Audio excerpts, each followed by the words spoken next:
اور پڑھا دینا ہمارے ذمہ ہے۔ پھر جب ہم پڑھ چکے تو اس پڑھے ہوئے کی اتباع کرو۔ ابن عباس رضی اللہ تعالیٰ عنہ فرماتے ہیں اس کا مطلب یہ ہے آپ اس کو خاموشی کے ساتھ سنتے رہو، اس کے بعد مطلب سمجھا دینا ہمارے ذمہ ہے۔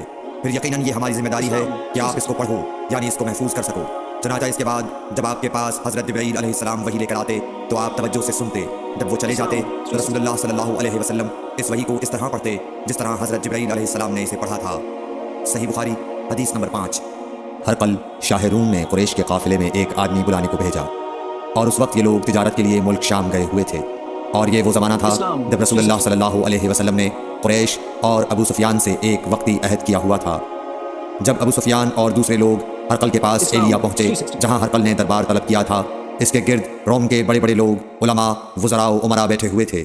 ہرقل نے ان کو اور اپنے ترجمان کو بلوایا، پھر ان سے پوچھا کہ تم میں سے کون شخص مدعی رسالت کا زیادہ قریبی عزیز ہے؟ ابو سفیان کہتے ہیں کہ میں بول اٹھا کہ میں اس کا سب سے زیادہ قریبی رشتہ دار ہوں۔ یہ سن کر ہرقل نے حکم دیا کہ اس ابو سفیان کو میرے قریب لا کر بٹھاؤ اور اس کے ساتھیوں کو اس کی پیٹھ کے پیچھے بٹھا دو۔ پھر اپنے ترجمان سے کہا کہ ان لوگوں سے کہہ دو کہ میں ابو سفیان سے اس شخص یعنی محمد صلی اللہ علیہ وسلم کے حالات پوچھتا ہوں، اگر یہ مجھ سے کسی بات میں جھوٹ بول دے تو تم اس کا جھوٹ ظاہر کر دینا۔ ابو سفیان کا قول ہے کہ خدا کی قسم اگر مجھے یہ غیرت نہ آتی کہ یہ لوگ مجھ کو جھٹلائیں گے تو میں آپ صلی اللہ علیہ وسلم کی نسبت ضرور غلط گوئی سے کام لیتا۔ خیر، پہلی بات جو ہرقل نے مجھ سے پوچھی وہ یہ کہ اس شخص کا خاندان تم لوگوں میں کیسا ہے؟ میں نے کہا وہ تو بڑے اونچے عالی نسب والے ہیں۔ کہنے لگا اس سے پہلے بھی کسی نے تم لوگوں میں ایسی بات کہی تھی؟ میں نے کہا نہیں۔ کہنے لگا اچھا اس کے بڑوں میں کوئی بادشاہ ہوا ہے؟ میں نے کہا نہیں۔ پھر اس نے کہا بڑے لوگوں نے اس کی پیروی اختیار کی ہے یا کمزوروں نے؟ میں نے کہا نہیں، کمزوروں نے۔ پھر کہنے لگا اس کے تابع دار روز بڑھتے جاتے ہیں یا کوئی ساتھی پھر بھی جاتا ہے؟ میں نے کہا نہیں۔ کہنے لگا کیا اپنے اس دعویٰ نبوت سے پہلے کبھی کسی بھی موقع پر اس نے جھوٹ بولا ہے؟ میں نے کہا نہیں، اور اب ہماری اس سے صلح کی ایک مقررہ مدت ٹھہری ہوئی ہے، معلوم نہیں وہ اس میں کیا کرنے والا ہے۔ ابو سفیان کہتے ہیں میں اس بات کے سوا اور کوئی جھوٹ اس گفتگو میں شامل نہ کر سکا۔ ہرقل نے کہا کیا تمہاری اس سے کبھی لڑائی بھی ہوئی ہے؟ ہم نے کہا کہ ہاں۔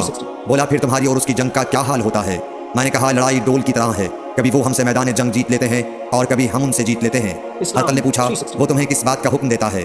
میں نے کہا وہ کہتا ہے کہ صرف ایک اللہ ہی کی عبادت کرو، اس کا کسی کو شریک نہ بناؤ، اور اپنے باپ دادا کی شرک کی باتیں چھوڑ دو، اور ہمیں نماز پڑھنے، سچ بولنے، پرہیزگاری اور صلہ رحمی کا حکم دیتا ہے۔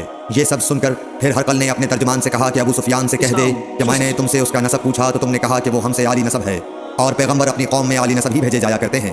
میں نے تم سے پوچھا کہ دعویٰ نبوت کی یہ بات تمہارے اندر اس سے پہلے کسی اور نے بھی کہی تھی تو تم نے جواب دیا کہ نہیں۔ تب میں نے اپنے دل میں کہا کہ اگر یہ بات اس سے پہلے کسی اور نے کہی ہوتی تو میں سمجھتا کہ اس شخص نے بھی اسی بات کی تقلید کی ہے جو پہلے کہی جا چکی ہے۔ میں نے تم سے پوچھا کہ اس کے بڑوں میں کوئی بادشاہ بھی گزرا ہے تو تم نے کہا کہ نہیں۔ تو میں نے دل میں کہا کہ ان کے بزرگوں میں سے کوئی بادشاہ ہوا ہوگا تو کہہ دوں گا کہ وہ شخص اس بہانے اپنے آباء و اجداد کی بادشاہت اور ان کا ملک دوبارہ حاصل کرنا چاہتا ہے۔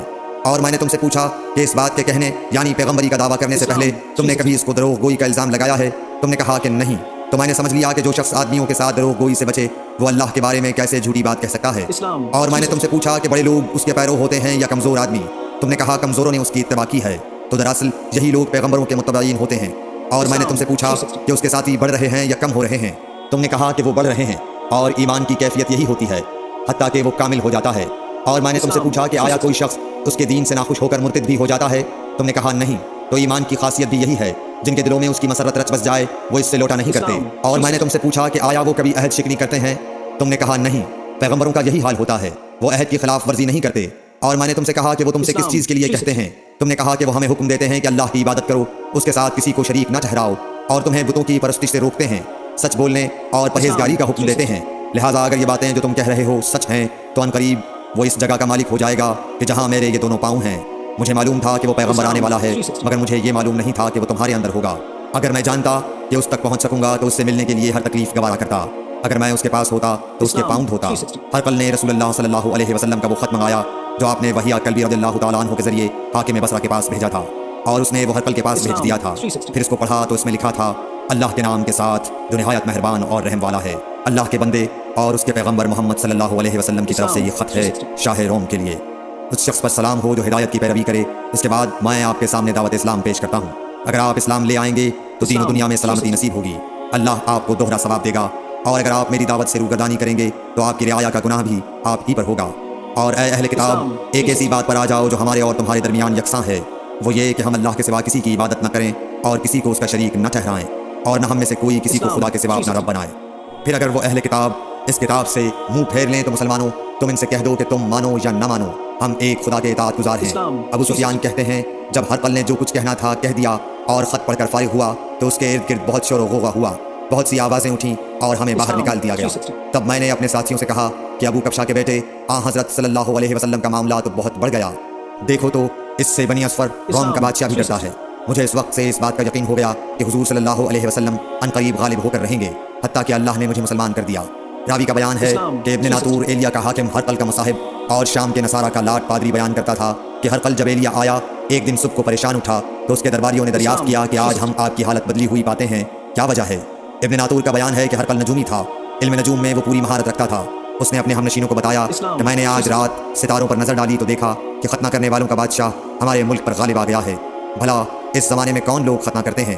انہوں نے کہا کہ یہود کے سوا کوئی ختنہ نہیں کرتا، سو ان کی وجہ سے پریشان نہ ہوں۔ سلطنت کے تمام شہروں میں یہ حکم لکھ بھیجیے کہ وہاں جتنے یہودی ہوں سب قتل کر دیے جائیں۔ وہ لوگ انہی باتوں میں مشغول تھے کہ ہرقل کے پاس ایک آدمی لایا گیا جسے شاہ غسان نے بھیجا تھا۔ اس نے رسول اللہ صلی اللہ علیہ وسلم کے حالات بیان کیے۔ جب ہرقل نے سارے حالات سن لیے تو کہا کہ جا کر دیکھو وہ ختنہ کیے ہوئے ہے یا نہیں۔ انہوں نے اسے دیکھا تو بتلایا کہ وہ ختنہ کیا ہوا ہے۔ ہرقل نے جب اس شخص سے عرب کے بارے میں پوچھا تو اس نے بتلایا کہ وہ ختنہ کرتے ہیں۔ تب ہرقل نے کہا کہ یہی محمد صلی اللہ علیہ وسلم اس امت کے بادشاہ ہیں جو پیدا ہو چکے ہیں۔ پھر اس نے اپنے ایک دوست کو رومیہ خط لکھا اور وہ بھی علم نجوم میں ہرقل کی طرح ماہر تھا۔ پھر وہاں سے ہرقل حمص چلا گیا، ابھی حمص سے نکلا نہیں تھا کہ اس کے دوست کا خط اس کے جواب میں آ گیا۔ اس کی رائے بھی حضور صلی اللہ علیہ وسلم کے ظہور کے بارے میں ہرقل کے موافق تھی کہ محمد صلی اللہ علیہ وسلم واقعی پیغمبر ہیں۔ اس کے بعد ہرقل نے روم کے بڑے آدمیوں کو اپنے حمص کے محل میں طلب کیا اور اس کے حکم سے محل کے دروازے بند کر لیے گئے۔ پھر وہ اپنے خاص محل سے باہر آیا اور کہا، اے روم والو، کیا ہدایت اور کامیابی میں کچھ حصہ تمہارے لیے بھی ہے؟ اگر تم اپنی سلطنت کی بقا چاہتے ہو تو پھر اس نبی صلی اللہ علیہ وسلم کی بیعت کر لو اور مسلمان ہو جاؤ۔ یہ سننا تھا کہ پھر لوگ وحشی گدھوں کی طرح دروازوں کی طرف دوڑے مگر انہیں بند پایا۔ آخر جب ہرقل نے اس بات سے ان کی یہ نفرت دیکھی اور ان کے ایمان لانے سے مایوس ہو گیا تو کہنے لگا کہ ان لوگوں کو میرے پاس لاؤ۔ جب وہ دوبارہ آئے تو اس نے کہا، میں نے جو بات کہی تھی اس سے تمہاری دینی پختگی کی آزمائش مقصود تھی، سو وہ میں نے دیکھ لی۔ تب یہ بات سن کر وہ سب کے سب اس کے سامنے سجدے میں گر پڑے اور اس سے خوش ہو گئے۔ بالآخر ہرقل کی آخری حالت یہی رہی۔ صحیح بخاری حدیث نمبر 7۔